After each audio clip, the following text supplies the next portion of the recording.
you're looking to start your remote job search journey, there are actually some tools that are very, very important that you know how to use. Now, it's quite basic and you really don't need you don't need subscriptions, you don't need anything technical to know how to use these tools. It's just quite basic so that you can have them listed on your job or your resume. Because the thing is, sometimes when recruiters are looking to recruit for some roles, they just want to know if you know how to at least communicate with them, because you're not going to be in an office. So obviously there are some tools that you need to know how to use. First things first is, which is non-negotiable, are communication tools. And there are different communication tools that different companies explore. One of them is Slack. I mean, Slack is quite common, but the thing is, as common as Slack might be, I remember the first time I had to use Slack, it was during COVID when my company was using Slack. It was like rocket science to me.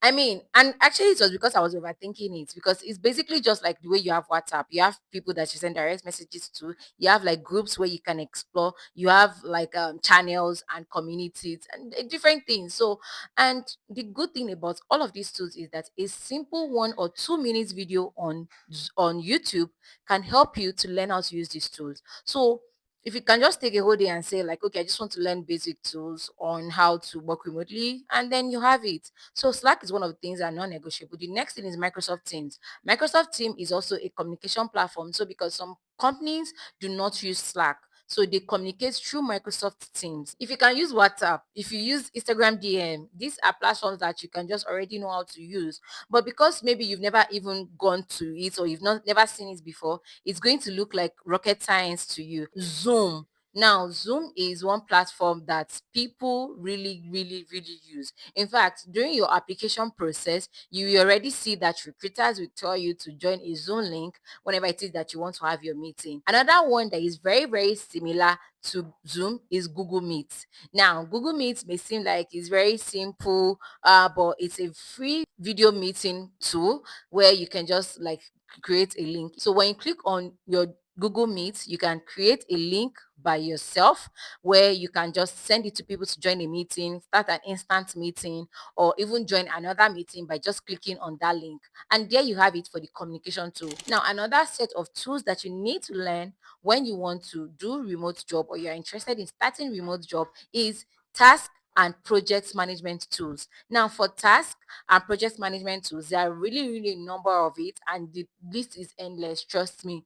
But if you know how to use some of these basic tools, then using the rest will not be a problem at all. If you know how to use Trello, Asana, Monday.com, Notion, ClickUp, all of these are project and task management tools. I mean, it's just like having your to-do list, and then you can tick it off. You can add assignee, people that you want to assign responsibilities to, or people that you're working on a particular project together, set a deadline. It's just tools to keep you organized. As I've said, a simple 1 minute or 2 minutes YouTube video is going to put you through all of this platform and make it less complicated for you.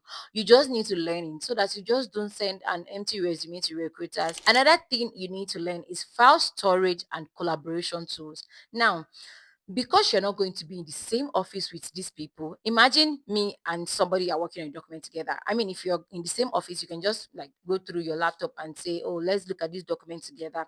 But in order for you to be able to collaborate together, you need tools like Google Drive, OneDrive, or Dropbox. Now, with Google Drive, you can create a live document and you're going to be working on it. Share the link with other people on your team, and they can already see what you're doing real time and track the progress of whatever it is that you're working on.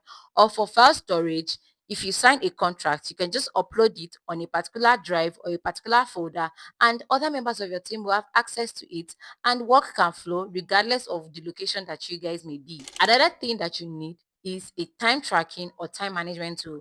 Again, see, all of these tools are unlimited, trust me. If you go on the internet right now and search time management or time tracking tool, you will see a long list of it. But all you just need to know is the basics, and then you're good to go.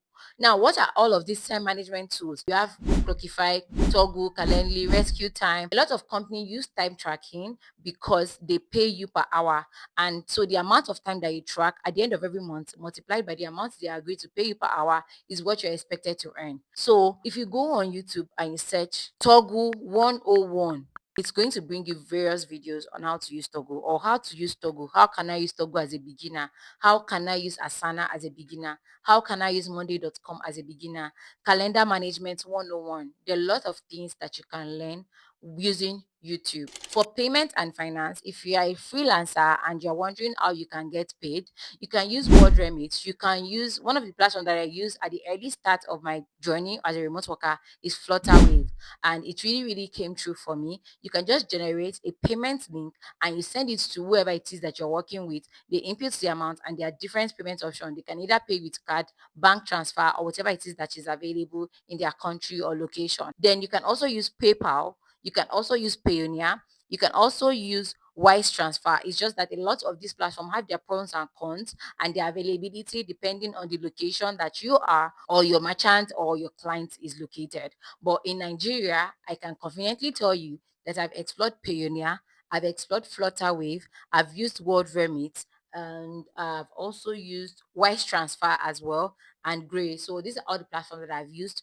to receive money internationally as a freelancer. Sometimes, if the company is kind enough, they can even pay directly into your dollar or pounds account, depending on the kind of contractor or agreement that both of you had at the beginning of your work journey with them. So if you're looking to explore opportunities in remote job search, you need to learn most of these tools. Remember, it is different according to the role, skills, or industry that you work in.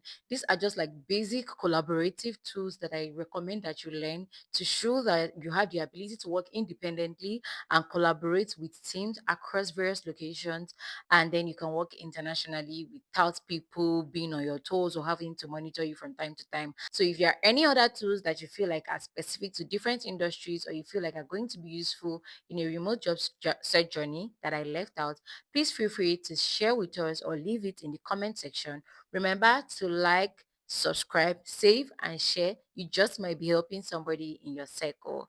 Bye for now.